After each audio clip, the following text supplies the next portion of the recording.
at Amalie Arena. And of course, Mr. Tampa Bay himself. I've anointed you Mr. Tampa Bay, not Mr. 305, not Mr. Worldwide, Mr. Tampa Bay Greg Wolf.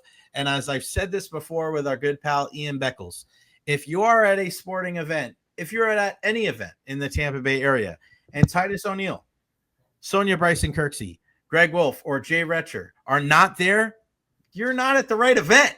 One of the four of us is going to be at an event. That's fact. And if it is, then that means it's legit. The great Greg Wolf joins us on the program. Wow, what an intro, Jay. I almost feel like I'm not worthy of that. I'm introing the major intro guy. You intro everybody. Doing such a great job. How are things, man? Things are good, man. Like you said, it's been a good week as far as some recognitions here for your Tampa Bay Lightning, getting the coveted. Yeah, so what is that? Because people are asking me like that because it's a little confused. They're like, "Oh, they won the Stanley Award." I was like, "No. Stanley Cup." No. Calm down, people. Greg will explain it on the show today. So the Stanley Awards, just like you know how the NFL every year they do the owners meetings where all the team they get together and they kind of review policies and they go over all of that. Well, the NHL they also do the club business meetings. They conduct this every year over the summer. Where it's an opportunity for all the NHL teams to gather in one location. This year it took place in Seattle to basically review the season. Same thing, to kind of go over what everything happened with the season, from the outdoor games and all the classic stuff and into the actual game day stuff, the Stanley Cup stuff. But it's a culmination of all the business aspects as well, and the things that take place off the ice, as well as the things that take place on the ice. And a part of these business meetings, they have what are called the Stanley Awards. And just to give you an idea of the different categories that franchises and clubs can be nominated for: best marketing campaign, social impact and growth initiatives, social media club of the year, best sponsorship activation, best ticketing initiative, game presentation of the year, venue business initiative, strategy, analytics, and innovation. So they go through all the business aspects of the NHL and the club franchises. And for the very first time, your Tampa Bay Lightning have finally taken home the Stanley Award for game presentation of the year. We have taken out Vegas, which, as we all know, that is a big feat to do when their budget is like 10 times the size of everybody else in the NHL. So to be able to receive that award, which, by the way, it recognizes overall excellence by a club's game presentation team, including successful execution of creative, entertaining, artistic, experimental, and technically complex elements within game presentation. The first time that your Tampa Bay Lightning have secured the bag, as they say. So the crew was up there to receive the award. What you saw is basically a glass Stanley Cup, which, by the way, is made out of the glass from the NHL Stadium Series and outdoor games. They melt it down and then they make the glass from it. So it does have some lineage, some direct ties to the NHL as well. So a kudos to the entire Lightning Vision team. I'm just a very small fraction, I should say, of that entire game night production. When you look at it, there's over 60 different crew members. When you think of the amount of individuals that are involved. So it's the whole year? It's the whole year, Greg? What's that? It's not just like one game presentation of one game. It's just like it's the overall year. Correct. So they basically put together a 5-minute package that you submit to the league that encompasses your entire season. Like I said, from Paul Porter stuff to Greg Wolf stuff to Sonia Bryson stuff to military salutes to standing salutes to the theme games, Gasparilla, Halloween, holidays, the sponsorship elements, community heroes, Bolts Beginnings, Distant Thunder. You got to put all that together in 5 minutes and send it off and make that impact. And of course, our team crushed it, man. They crushed it. So unbelievable, man. Yeah. Somebody told me the other day, Greg is looking younger and younger by the day, with the glasses, with the teeth. Like, what's going on here, Greg? Like, your beautiful wife. I mean, what are you trying to do? You're trying to step up, I'm trying to stay hip with all these youngsters, man, because we're not getting any younger, Jay. I mean, this is my 19th season, which is hard to imagine. Like, you say 19 years, like, dude, you haven't been doing this for 19 years, Greg. And you're like, really? Because go back 19 years. What year was that? 2007. You're like, holy crap, that was almost 20 years ago. Like, yeah. So 2006-07 was when it all started for me. So It's crazy to think that it's been that long, but yeah, man, this offseason, it's kind of been a roller coaster of emotions this offseason, but I've kind of capitalized on some of it and put my health, first, and, have been able to, get in the gym a lot this summer. Like you said, I got the teeth, getting my teeth fixed now with Invisalign. Can't have Kobe now having the pearly whites on the block party. Can't be the only one now. So, just doing a little personal reflection and personal development, and just, again, health is wealth, as we've learned. So if I'm taking a page from my brother Titus, who's now on the King's Court, by the way, if you haven't seen him on Bravo, wait to with watch Carlos Boozer and Tyson Beckford. If you guys didn't know, our very own Titus is global now, looking for his queen. So we did the party at Hard Rock. It was exceptional.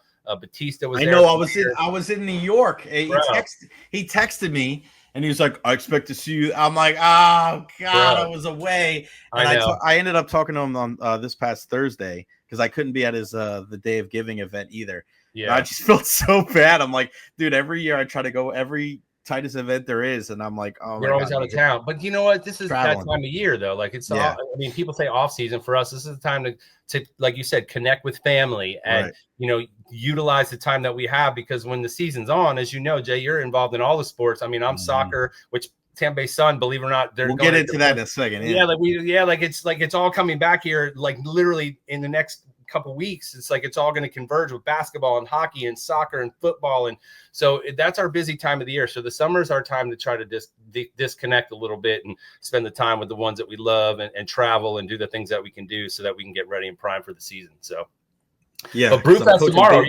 you're not going to even be there tomorrow, dude. I know. I leave tomorrow. So yeah, tell us about Bolts Brewfest. Tomorrow at Amalie Arena. This is one of the bigger events, and it's been going on for a while now. This is one of the bigger events in the Bay, and it's really picked up a lot of traction over the years. Yeah, because it's just, again, we're in the brutalest summer I think we've had in Tampa Bay ever right now, and so the heat is just unbearable. So why not get into the icy cold air condition of Amalie Arena and take away those heat sorrows by chugging some icy cold brews. Man, there's over 50 different breweries that are represented, local breweries, national breweries, and it's not just beer. Some people think it's just beer. No, look at the world we live in today, right? There's ciders, there's sparklings, there's wines, there's seltzers. There's so many different varieties, and so now Brewfest has also adapted to that. So there's a lot of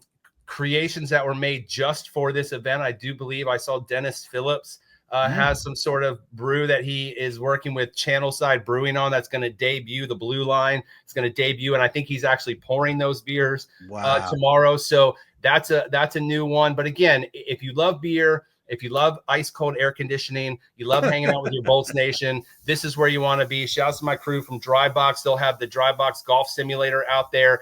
We have an AI photo booth from Bella's booth. We've got a shot ski, which again, do the shot with all your friends with the ski. They've got the Stein holding contest. Where it's a lot harder than people think to hold that beer stein up for as long as you can. But there's a lot of great things happening. And if you're a VIP, you get in an hour earlier and you get into the Ashley Lounge. It's food. It's all inclusive for you as well. There's limited edition brews that are just for VIPs also in the Ashley Lounge. You've got ice hockey, literally they make a table out of ice so you can play ice hockey on it. There's just a lot of great oversized adult games. Thunderbug, myself, the Blue Crew.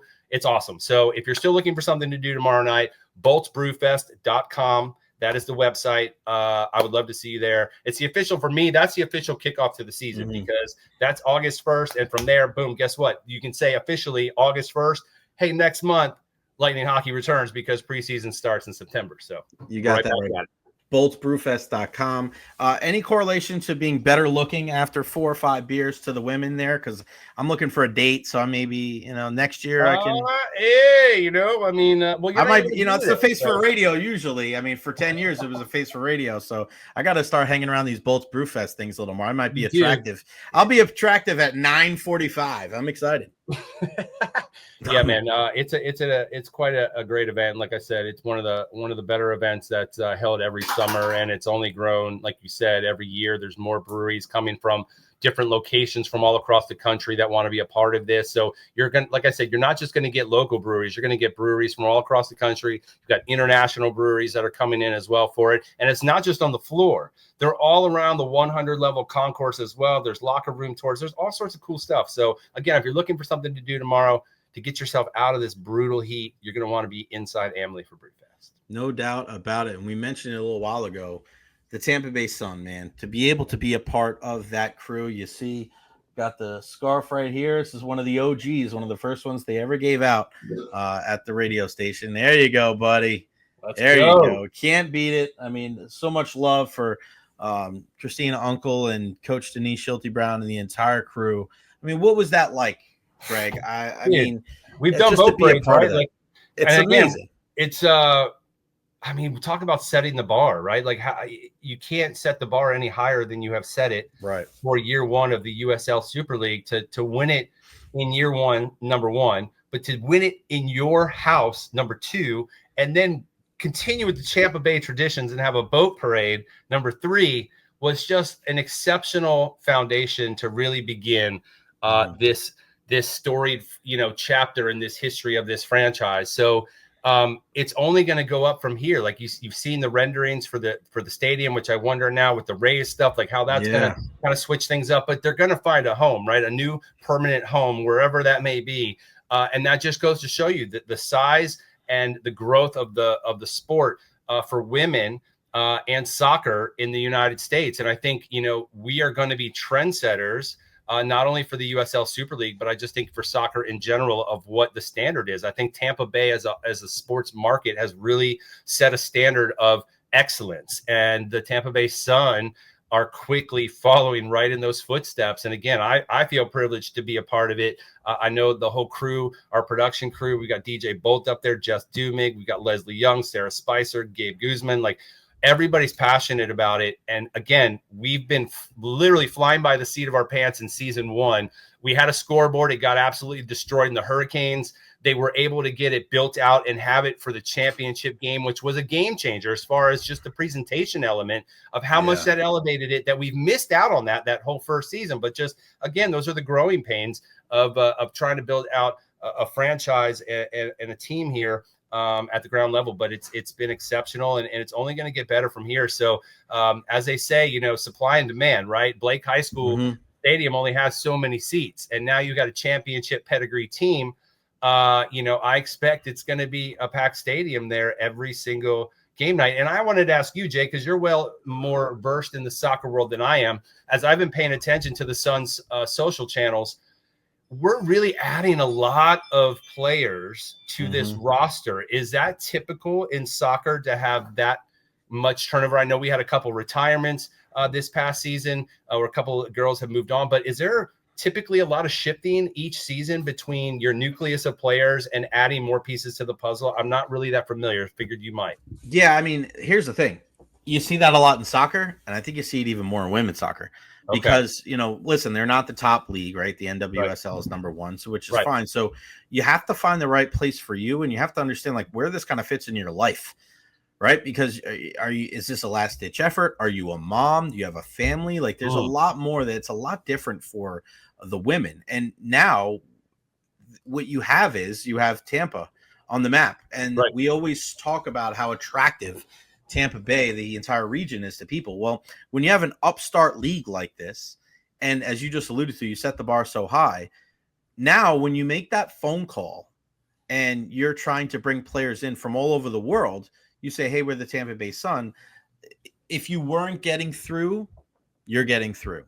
Yeah. If you looked at players out there, and I'm sure that there was a lot of women soccer players around the world that were watching you. I mean, some of these games, you're talking about these games being on Peacock, right? You're talking about these games being available and streaming nowadays, where it's streaming used to be taboo. Like, oh yeah, it's streaming. How can I ever watch that game? No, everybody's watching ESPN Plus and Peacock and Max and Netflix and Hulu, and it's everywhere. So these games, I'm watching them in New York with my nieces, right? So it's a big deal. And the Tampa Bay Sun, again, it may not be like this for every team in the USL, Super League there may be other teams in other cities where it's not as attractive, but in Tampa, I mean, we have the benefit of having 3 men's professional sports teams, a college D1 program, top tier D2 program, and now you have the Tampa Bay Sun, and they did it in such a way where you automatically did it right in year 1. Yeah. And I'm not even talking about the win. Like, the win helps no matter what, but the For way sure. that you went about everything, the way you were able to put the game presentation together, the field looks awesome, especially on TV, and then you win. Then you're the last team standing. So there's that. It's almost the after effect too from winning. So Right. it's not only did you have a great season, it was an inaugural season, it was historic, but you also won. So you had the boat parade. So the optics for everybody in the USL Super League, it was Tampa won. Look at what they did. Look Right. at who they had. So when you have, Jordan Listro as the captain, right? She's a sponsored athlete. She's a USF grad. She's a beautiful young lady, right? Yeah. She's married to a PGA golfer. You Yeah. have the head coach in Denise Schulte Brown, who is one of the USF best coaches guys, in women's athletics. And, so like, there's just so much that goes into it of like, this is why they're a draw. This is why people love it. It's kind of similar to what the Lightning have done. Right? 100%. And I think that you look at that, there's just so much that goes into it, why it's an attractive product. And I think the sky's the limit. It's only going to get bigger. So yeah, it could not have gone any better for the Sun. And again, I think the hyper local factor, like you mentioned as well about the city, but again, the fact that they have also incorporated every element of the game day to be hyper focused on Tampa, right? All the concession partners are like Burn Steakhouse and Salty Sisters and all the breweries, Right. Green Bench, and you're featuring local brands. It's so hyper local. You've got the pirate water taxi that takes you for free across the river to get to the games. They've created a game day environment that is hyper local, and again, that's how you build a fan base. And again, I think the heat wave starting from game 1. To now the championship game with the drums and the chants and the smoke bombs, like they took a page out of Ralph's Mob, and that's another factor of the soccer environment, and they've done a great job of that. And it's like you said, I think it's only going to continue to grow and get bigger, and it's going to become supply and demand. So our first game where we defend the Bay is August 30th. So we're literally 30 days away from defending the Bay. So if you haven't got those tickets yet, you're going to want to go to TampaBaySunFC.com and pick them up now. Oh my gosh. All right, before I let you go, what's the rest of the schedule looking like for you in the fall? Still involved with USF? I know people are asking. Yes. Still involved with USF. I'm just like most USF football fans. I am pleasantly optimistic about the first 3 weeks of our season, which, let's just be honest, that is one of the most difficult schedules in all of college football to start your season, when you've got Boise State at home, and then you're on the road at Florida, you're on the road at Miami. There's some rumblings right now in Florida with some injury, situations. And we know Cam Ward is not in Miami anymore. And if, there's ever a way to come out firing on all cylinders, it's going to be on that Thursday night at 5:30 p.m. kickoff on okay, Jay, please. I mean, okay, I get it. You TV, can't control man. this. I get TV. it. Right, but Boise State, so what, their fans are like sitting at their lunch break watching the game because they're on that. Okay, so that makes no sense. It just, they don't care about the Idaho. But I'm saying, care about the Idaho. I know. It's just for our fans. Realistically, do you expect parents to take a day off of work or take their kids out of school on a Thursday for a 5:30 kickoff and the traffic around? I get it. I opening day, brother. Opening day, you got to do it. Let's hope they do. I'm just being a realist, and I don't think that was a favorable situation for us. However, and we're in black. We're playing in black. But the good thing is the Sun, for those fans out there that are freaking out about that, let's be real. The Sun most likely will start to have set behind Raymond James on the west side of the stadium. So the black unis for us is not gonna pose an issue. But I will be back. I am optimistic. Even if we have a hiccup those first 3 games, they can still run the table. They can still win the American Conference. Don't say Athletic Conference. It's just the American Conference now. Yeah. Okay. The American. And why did they choose an eagle because of the bald eagle America? Okay. Anyways, I just don't like eagles. But yes, back for football. We'll be back for Jose and women's basketball, men's basketball. I'm excited to see what the men have been putting in work this offseason. Buddy. Coach Brian's got them. He's got them working. So I'm excited to see what this team does. Again, last season was just a roller coaster as well of emotions and AAR passing, and just we're going to have a clean slate this season. And I think the support is high right now with the stadium coming soon. I think the vibes are good, and I'm excited. And like you said, football's in August 28th and Tampa Bay Sun's the 30th. It's going to be a busy week that week. So we're ready to rock.